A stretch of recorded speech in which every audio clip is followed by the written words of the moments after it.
तो चलिए शुरुआत करते हैं आज की अपनी जो मैथमेटिक्स की क्लास है। क्लास 10th और इम्पोर्टेंट अपने पास जो क्वेश्चंस की सीरीज है वो चल रही थी। चैप्टर जो अपने पास 12th था उसके अंदर कल अपन ने आई थिंक कुछ 7 या 8 क्वेश्चन कर लिए थे। बाकी क्वेश्चन आज हम लोग कर लेते हैं, उसके बाद 13वें चैप्टर उसकी शुरुआत करते हैं। सबसे पहले थोड़ा सा रिवीजन कर लेते हैं। यहाँ पर मैं कुछ चीज़ें नोट कर रहा हूँ, जैसे एक तो अपने पास हो गई गोले। गोले के अंदर यहाँ पर जो अपने पास है गोले का कुल पृष्ठीय क्षेत्रफल, साथ साथ में रिपीट कर लो 4πr²। वहीं पर इसके अगर मैं आयतन की बात करूं तो इसका आयतन हमारे पास है 4/3πr³। गोले के बाद में अपने पास आता है अर्धगोला। गोले के बाद में अर्धगोला। अर्धगोले की अगर बात करूं तो इसका अपने पास जो कुल पृष्ठीय क्षेत्रफल होता है वो अपने पास है 3πr²। वहीं पर अगर मैं इसकी वक्र पृष्ठीय क्षेत्रफल की बात करूं तो अपने पास है 2πr²। इसी के साथ में अगर इसकी आयतन की बात की जाए, इसके आयतन की, तो अपने पास होता है 2/3πr³। अर्धगोले के बाद में अपने पास आता है वृत्त। वृत्त की अपने पास परिधि की बात करें तो परिधि अपने पास होती है इसकी 2πr। वहीं पर अगर हम लोग इसके क्षेत्रफल की बात करें तो अपने पास होता है πr²। ये सब अपने पास इतनी चीज़ें, वृत्त, अर्धगोला, गोला आ गया। इसके बाद में कुछ और जैसे नाम है वो नोट कर लेता हूँ, जिसके अंदर अपने को याद रहने में किसी प्रकार की कोई समस्या ना रहे। इसके लिए हम लोग क्या करते हैं, एक वाइट बोर्ड ले लेते हैं। यहाँ पर ये अपने पास आ गया वाइट बोर्ड। वाइट बोर्ड के अंदर अब हम लोग इसको नोट करते जाते हैं। जहाँ तक मुझे लग रहा है इसमें आपको थोड़ा ही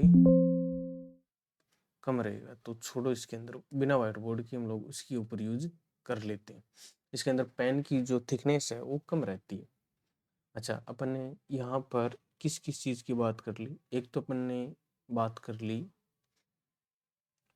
गोले की, एक तो अपन ने बात कर ली गोले की, एक तो इसके अंदर अपन ने बात किसकी की है, गोले की। यही इश्यू है इसके अंदर और ये इश्यू रिसोल्व हो जाए, हम ये चाहते हैं। गोले के बाद में बात कर ली अर्ध गोले की, और अर्ध गोले के बाद में अपन ने बात कर ली वृत्त की। अब हम बात करते हैं बेलन की नेक्स्ट। तो बेलन का अगर हम लोग बात करें वक्र पृष्ठीय क्षेत्रफल, तो अपने पास होता है 2πr/h। वहीं पर कुल पृष्ठीय क्षेत्रफल की बात करें तो वो अपने पास होता है 2πr कोष्टक h प्लस r। इसके साथ में अगर हम लोग इसकी बात करें आयतन की, तो आयतन हमारे पास क्या रहता है, इसका आयतन हमारे पास होता है πr²h। ये बेलन हो गया। बेलन के बाद में अगर हम बात करें शंकु की, तो शंकु का अपने पास कुल पृष्ठीय हो गया πr कोष्टक l प्लस r। वहीं पर इसके अगर वक्र की बात करें तो अपने पास होता है πrl। वक्र पृष्ठीय क्षेत्रफल के बाद में अपने पास रहता आयतन। आयतन इसका अपने पास होता है 1/3πr²h। आयतन की शंकु के बाद में अपने पास आता है घन। घन की बात करें तो घन का अपने पास पृष्ठीय जो क्षेत्रफल होता है वो हमारे पास, इसके अंदर घन की बात करें तो घन का हमारे पास होता है भुजा 6 गुणा भुजा स्क्वायर। ये अपने पास हो गया। इसके बाद में हम इसकी अगर आयतन की बात करें तो आयतन अपने पास होता है भुजा क्यूब। आयतन अपने पास क्या रहता है, भुजा क्यूब। इसके बाद में नेक्स्ट हम कुछ की बात करते हैं, जैसे अपने पास शंकु हो गया, घन हो गया। घन के बाद में हम लोग बात कर लेते हैं, नेक्स्ट अपने पास रहता है घनाभ। क्या रहता है, घनाभ। घनाभ का कुल पृष्ठीय जो अपने पास कुल पृष्ठीय क्षेत्रफल होता है वो अपने पास क्या रहता है 2 कोष्टक LB plus BH plus HL, जिसमें ये अपने पास हो गई L मतलब लंबाई, B मतलब चौड़ाई और H मतलब ऊंचाई। इसके बाद में अगर हम आयतन की बात करें तो वो अपने पास आयतन रहता है L गुणा B गुणा H, अर्थात लंबाई गुणा चौड़ाई गुणा ऊंचाई। आयतन के बाद में अगर हम बात करें घनाभ की पार्श्व पृष्ठीय क्षेत्रफल तो अपने पास होता है 2 गुणा ऊंचाई कोष्टक लंबाई प्लस चौड़ाई। ये पार्श्व पृष्ठीय क्षेत्रफल होता है। घनाभ की अगर हम लोग विकिरण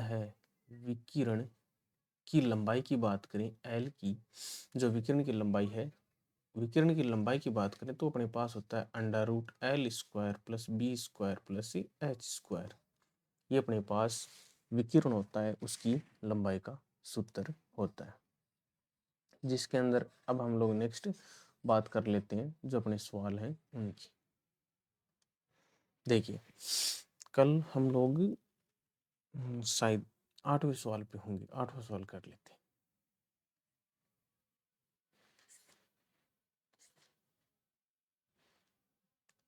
थोड़ा सा इसके अंदर पेशेंस रखें।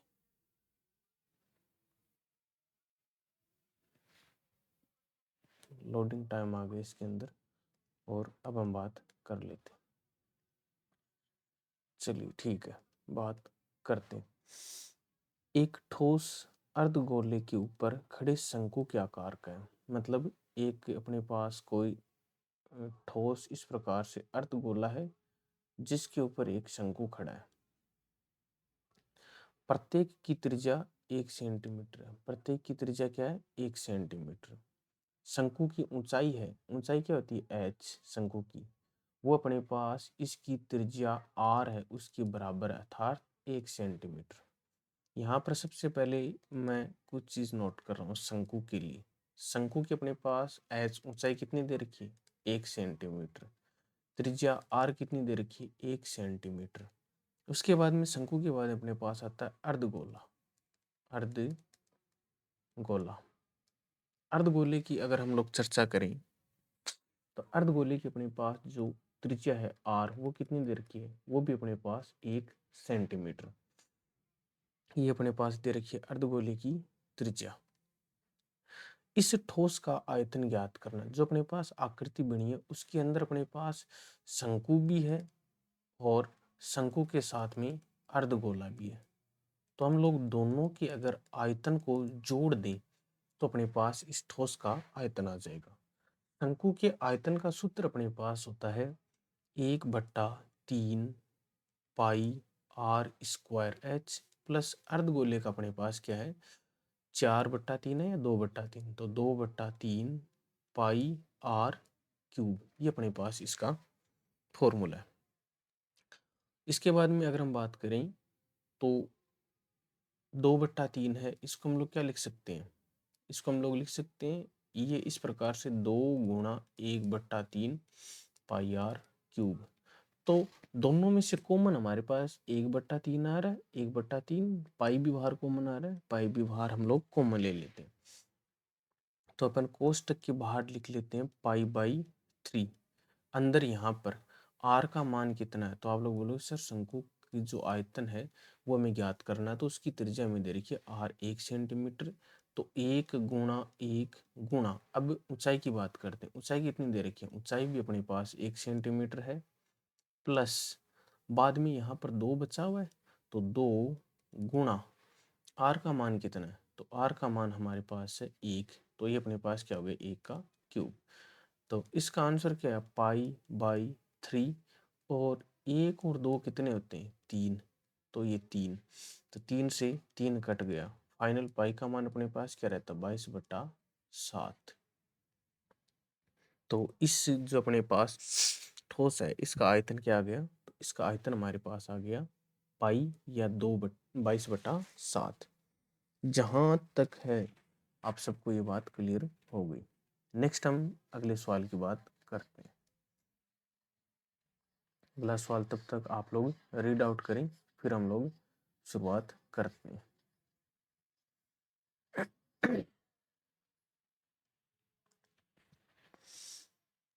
यदि गोले का पृष्ठीय क्षेत्रफल 5544 सेंटीमीटर है, सबसे पहले तो गोले का जो पृष्ठीय क्षेत्रफल होता है उसका सूत्र अपने पास होता है 4πr²। वो हमें दे रखा है कितना, 5544 सेंटीमीटर स्क्वायर। तो अपने पास आर स्क्वायर क्या हो गया, 5544/4। और अगर इसके बाद हम नीचे क्या आ गया, पाई। पाई का मान क्या होता है, पाई का मान हमारे पास होता है 22/7। तो आप या तो यहाँ तक जा सकते हैं या हम लोग क्या कर सकते हैं, इसको पहले भी ऐसे हल कर सकते हैं, 4 गुणा पाई का मान 22/7 गुणा आर स्क्वायर बराबर 5544। जो चीज एक तरफ गुणा में होती है तो दूसरी साइड जाती है भाग में, जो भाग में होती है वो गुणा में। तो आर स्क्वायर इधर ऐसा का ऐसा है और 5544 7 भाग में था तो इधर आया गुणा में, 4 इस साइड गुणा में था तो भाग में, और 22 भी भाग में। अब हम लोग क्या करते हैं, इसके अंदर भाग लगाते हैं। 22 का भाग अगर हम लोग 5544 के अंदर देते हैं सबसे पहले, तो 22 एकम 22, 22 दूनी 44, बच गया कितना।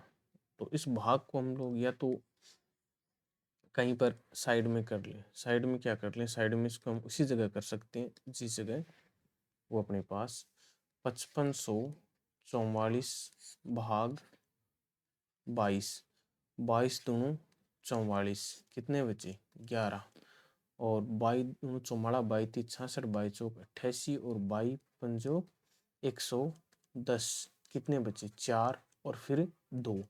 तो अपने पास ये आया 252। कितना आया 252। इसका भाग दिया तो अपने पास 252 बाहर चला गया। फिर 4 का भाग देते हैं 252 के अंदर, तो 4 का भाग हम लोग 252 के अंदर दे लेते हैं आराम से। 6 चौकी 24, 6 चौकी 24, यहाँ पर घटाया 12, और ये अपने पास आ गया 63। कितना आया 63। इसमें भाग दिया तो 63, तो 63 मल्टीप्लाई बाई 7। अब 63 को हम लोग 7 से गुणा कर लेते हैं, तो यहाँ पर क्या है 63 गुणा 7, 7 ये 21, 2 6 संतु 42 और 2 44। तो गुणा किया तो अपने पास क्या आया, 63 को 7 से 441। आर स्क्वायर बराबर अपने पास 441, तो आर बराबर क्या आ गया 21, क्योंकि 21 का वर्ग ही होता है 441। तो हमारे पास जो गोला है उसकी त्रिज्या आ गई अपने पास 21 सेंटीमीटर, और हमें निकालना क्या, गोले का व्यास। आपको पता है कि जो त्रिज्या होती है, त्रिज्या त्रिज्या में कब प्राप्त होती है, जब हम लोग व्यास के अंदर 2 का भाग लगाते हैं। तो व्यास कैसे आएगा, व्यास अपने पास आता है जब हम लोग त्रिज्या को क्या करते हैं 2 से गुणा। त्रिज्या कितनी है हमारे पास, त्रिज्या हमारे पास है 21, तो 21 दूनी 42 सेंटीमीटर। तो ये अपने पास इसका आंसर आ गया। तो प्रत्येक विद्यार्थी को ये बात समझ आ गई। चलिए नेक्स्ट की बात करते हैं। 9 मीटर ऊंचे शंकु के आकार के तंबू, इसको रिफ्रेश करना पड़ेगा थोड़ा, कुछ एप्लीकेशन इश्यू वगैरह चल रहा है, तो कोई बात नहीं। 9 मीटर ऊंचे एक शंकु के आकार के तंबू का आधार 44 मीटर परिधिवाड़ है। मतलब अपने पास ये शंकु दे रखा है, ये रहा शंकु, इसका ये आधार, आधार में क्या है वृत्त, वृत्त की अपने पास जो परिधि है, परिधि वो कितनी दे रखी है 44 मीटर। और शंकु की ऊंचाई हमें कितनी दे रखी है, शंकु की ऊंचाई हमारे पास है 9 मीटर। और परिधि का सूत्र क्या होता है 2πr बराबर 44। तो 2 का भाग 44 के अंदर कितनी बार जाता है 22 बार, 22 बार ही जाता है। पाई का मान क्या होता है 22/7 गुणा r बराबर 22। जो इस साइड भाग में दूसरे साइड गुणा में अगर इस साइड गुणा में दूसरे साइड भाग में तो r बराबर क्या हो गया 22 गुणा 7/7। 22 गुणा 7/22 तो 22 से 22 कट गया। त्रिज्या आपके पास कितनी आ गई 7 सेंटीमीटर। ये आपके पास जो त्रिज्या है वो आ गई 7 सेंटीमीटर। आर का मान जब आपके पास 7 सेंटीमीटर आ गया तो अब आपको निकालना इसके अंदर की वायु का आयतन। वायु का आयतन आप लोग कैसे निकालोगे?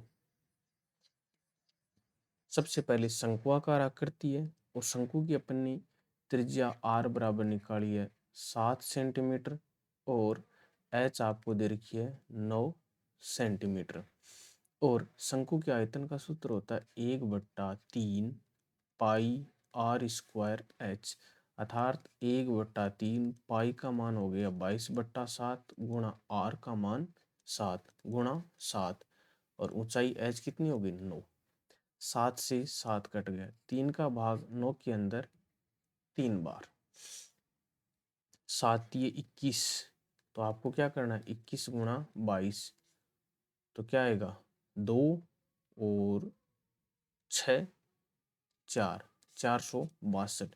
तो अपने पास इस जो शंकु है उसके अंदर जो अपने पास हवा की मात्रा आयतन वो निकाला तो अपने पास क्या आया 462 मीटर क्यूब। ये अपने पास इसका आयतन आ गया। अब हम लोग बात करते हैं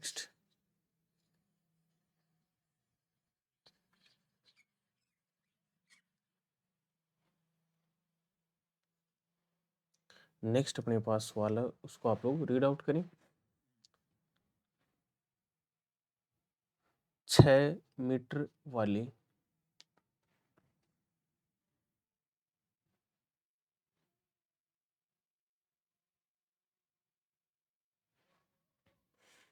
6 मीटर भुजा वाली वर्गाकार फर्श वाले कमरे में 108 मीटर क्यूब हवा है। कितनी है 108 मीटर क्यूब हवा है। वर्गाकार है, वर्गाकार और घनाभाकार दोनों चीजें अपने पास सेम रहती हैं। तो कमरे की ऊंचाई हमें ज्ञात करनी है। अब सबसे पहले हम लोग क्या करते हैं, जैसे ये घनाभ है, घनाभ की आयतन का सूत्र क्या होता है L गुणा B गुणा H। हवा की मात्रा आयतन का सूत्र है तो 108 बराबर है वर्ग है। वर्ग की अपने पास वर्ग की क्या विशेषता होती है कि उसकी लंबाई और चौड़ाई वो बराबर होती है। वर्ग की यही विशेषता होती है। तो अपन लोग यहाँ पर क्या करेंगे, सबसे पहले हमें फॉर्मूला लिखना है जो घनाभ का आयतन है उसका। घनाभ के आयतन का फॉर्मूला हमारे पास क्या होता है L गुणा B गुणा H। घनाभ का आयतन कितना है 108 मीटर क्यूब बराबर लंबाई कितनी हो गई, लंबाई दे रखी है 6, B का मान भी 6 और ऊंचाई ज्ञात करनी है। तो 108/6 गुणा 6 का भाग 108 के अंदर जब हम लोग देते हैं तो अपने पास क्या रहता है, इसके अंदर हमारे पास जब भी हम लोग इसका भाग लगाएंगे तो 6 एकम 6 और 6 का भाग इसके अंदर कितनी बार गया 8, 18 बार और 6 का भाग 18 के अंदर 3 बार। ये अपने पास h का मान आ गया। h कितनी है 3 मीटर। तो इसका राइट आंसर हमारे पास क्या हो गया कि कमरे की ऊंचाई होगी वो ऊंचाई h बराबर होगी 3 मीटर। क्यों? क्योंकि घनाभ का यूज करेंगे हम लोग। चलिए नेक्स्ट अपन अगले क्वेश्चंस की बात करें तो हमारे पास नेक्स्ट क्वेश्चन है, एक बेलन की ऊंचाई है वो दे रखी है 21 सेंटीमीटर। तो बेलन कुछ अपने पास इस प्रकार से रहता है, इसकी ऊंचाई हमें दे दी 21 सेंटीमीटर। ये अपने पास इसकी ऊंचाई होगी।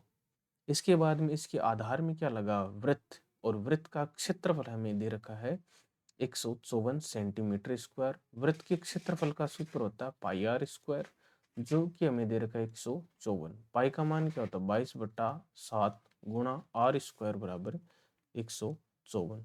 तो आर स्क्वायर बराबर क्या आ गया 154 गुणा 7/22, 22 का भाग 154 के अंदर जाता है 7 बार। तो आर स्क्वायर बराबर आपके पास है 49। तो आर बराबर कितना आ गया इसके अंदर 7 सेंटीमीटर। आर का मान आपके पास 7 सेंटीमीटर आ गया। तो बेलन के आयतन का सूत्र हमारे पास होता है पाई आर स्क्वायर एच। पाई का मान 22/7 गुणा आर का मान 7 गुणा 7 गुणा 21। 7 का भाग 7 के अंदर एक बार।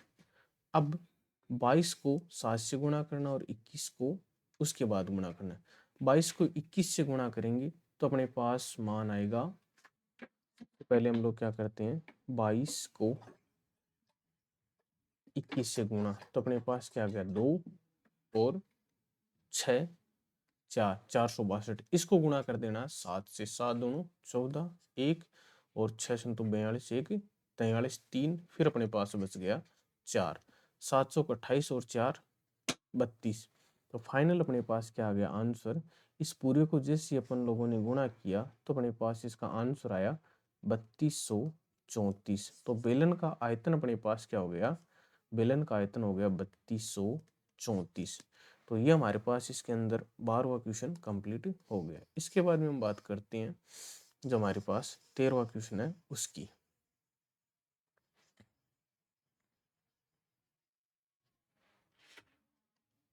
13वां क्वेश्चन हमारे पास है, दो गोलों की त्रिज्याएं का अनुपात 1:2 में है, उनका पृष्ठीय क्षेत्रों का या पृष्ठीय क्षेत्रफल का अनुपात ज्ञात करना। आपको पता है कि गोला होता है, गोले का अपने पास पृष्ठीय क्षेत्रफल होता है 4πr²। अब इसके अंदर जैसे अपने पास मान लो दो गोले हैं, 1 2, पहले की अपने पास त्रिज्या r1, दूसरे की r2। अब हम बोला ये चीज गई है कि r1/r2 है वो बराबर है 1/2 के। r1/r2 का मान क्या है 1/2 के। अब हमसे पूछा गया इनके पृष्ठीय क्षेत्रफलों का अनुपात क्या है। तो हमें सबसे पहले क्या करना है, इसके अंदर जो पहले गोले का जो पृष्ठीय क्षेत्रफल होगा उसका सूत्र होगा πr1 का स्क्वायर, दूसरे का 4πr2 का स्क्वायर। 4π से 4π कट गया, ऊपर क्या बचा r1 का स्क्वायर बट्टा r2 का स्क्वायर। r1 है उसका मान अपने पास 1 है तो 1 का स्क्वायर बट्टा इसका 2 का स्क्वायर बराबर क्या है 1/4। तो अपने पास जो r1/r2 है उसका फाइनल मान क्या आया 1/4। जो 1/4 आया है वो अपने पास क्या है, दोनों गोलों की पृष्ठीय क्षेत्रफलों का अनुपात है। क्या है, पृष्ठीय क्षेत्रफलों का अनुपात। जबकि त्रिज्या का अनुपात 1:2 हमें पहले से क्वेश्चन के अंदर दे रखा है। और पृष्ठीय क्षेत्रफल का सूत्र हो गया 4πr² होता है गोले का। तो इस प्रकार से इसको आप लोगों को हल करना है। नेक्स्ट अपने पास और क्या रह गया, अगले क्वेश्चन की हम लोग बात करते हैं। नंबर ऑफ 14 क्वेश्चन की बात करें तो एक घनाभ का आयाम है, घनाभ का आयाम क्या दे रखा है 5 सेंटीमीटर, 4 सेंटीमीटर, 3 सेंटीमीटर, अर्थात L5, B4, H3 ये हमें दे दी। अब इसके अंदर हमें पूछा गया पार्श्व पृष्ठीय क्षेत्रफल, और घनाभ का पार्श्व पृष्ठीय क्षेत्रफल आपको मैंने थोड़ी देर पहले बताया था कि 2 गुणा H कोष्टक L प्लस B। तो अपने पास 2 गुणा H का मान कितना 3, कोष्टक L का मान 5 प्लस B का मान 4। तो क्या आया 2 गुणा 3 गुणा 9, 9 3 27, 27 दूनी 54। तो पार्श्व पृष्ठीय क्षेत्रफल क्या आ गया 54, और क्षेत्रफल है तो हम लोग क्या करेंगे सेंटीमीटर स्क्वायर लगाएंगे। तो ये अपने पास इसका राइट आंसर हो गया। अब हम बात करते हैं हमारा जो लास्ट क्वेश्चन है उसकी। देखिए लास्ट एंड फाइनल क्वेश्चन इस प्रश्नावली की है, उसके हम लोग डिस्कशन करते हैं। 10 मीटर लंबे, 8 मीटर चौड़ी, अर्थात L का मान 10 मीटर, B का मान 8 मीटर, H का मान 6 मीटर, कमरे में रखी जा सकने वाली सबसे लंबी छड़ की लंबाई ज्ञात करें। तो अगर जो अपने पास कमरा है, कमरे की अपने पास आपको पता है कि 6 दीवारें होती हैं। अगर माना जाए तो 4 तो चारों तरफ की, एक ऊपर एक नीचे, तो टोटल मिलाकर अपने पास 6 फलक हो गए। 6 फलक होते हैं तो या तो ये घन बनेगा या घनाभ। लेकिन इसकी माप है जो हमें अलग अलग दे रखी है, 10 मीटर, 8 मीटर और 6 मीटर। तो अपने पास घन तो नहीं बन सकता, ये बनेगा घनाभ। और घनाभ है उसके विकिरण की लंबाई ज्ञात करने का सूत्र मैंने आपको थोड़ी देर पहले बताया था, under root L square plus B square plus H square. ये अपने पास। और सबसे लंबी छड़ क्या होगी, जब कोणों को हम एक दूसरे कोणों को मिलाएंगे तभी अपने पास सबसे लंबी छड़ उसके अंदर रख सकते हैं। तो एल का मान कितना है, एल का मान अपने पास है 10 का स्क्वायर प्लस 8 का स्क्वायर प्लस 6 का स्क्वायर। 10 का स्क्वायर अपने पास होता है 100 प्लस 8 का स्क्वायर 64 प्लस 6 का स्क्वायर 36। तो 100 प्लस 64 और 36 ये भी 100 हो गए। तो अपने पास क्या है, अंडर रूट 200। और इसका अंडर रूट उठाएंगे तो अपने पास क्या रहेगा, या ये तो इसको आप लोग अंडर रूट 20 के रूप में रख लो, या अंडर रूट जो 200 के रूप में नहीं रखना चाहो तो आप इसका अंडर रूट निकाल सकते हो। जो विकिरण की लंबाई आई वो हमारे पास क्या आई, विकिरण की लंबाई हमारे पास आ गई under root L square plus B square plus H square. इसका किया तो अपने पास अंडर रूट 200 ये विकिरण की लंबाई आ गई। अगर आप लोग इसका वर्गमूल निकालना चाहो तो वो भी निकाल सकते हो इसके अंदर। अंडर रूट 200 का वर्गमूल कैसे निकलता है, तो सबसे पहले आपको क्या करना है इसके अंदर, जैसे यहाँ पर इसका मान तो अपने पास अंडर रूट 200 आ गया। अब इसका वर्गमूल निकालते हैं।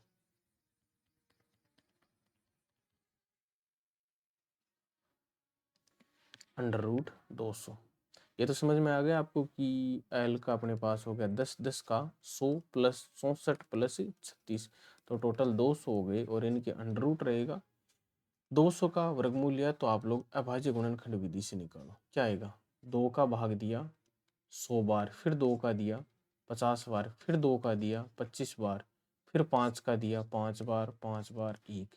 जो जोड़ा बन रहा है वो तो अपने पास आ जाएगा बाहर, और जो जोड़ा नहीं बन रहा वो रह जाएगा अंडर रूट में। एक जोड़ा तो ये बन गया 2 का, तो 2 बाहर आ गया। एक बन गया 5 का, तो गुणा 5 बाहर।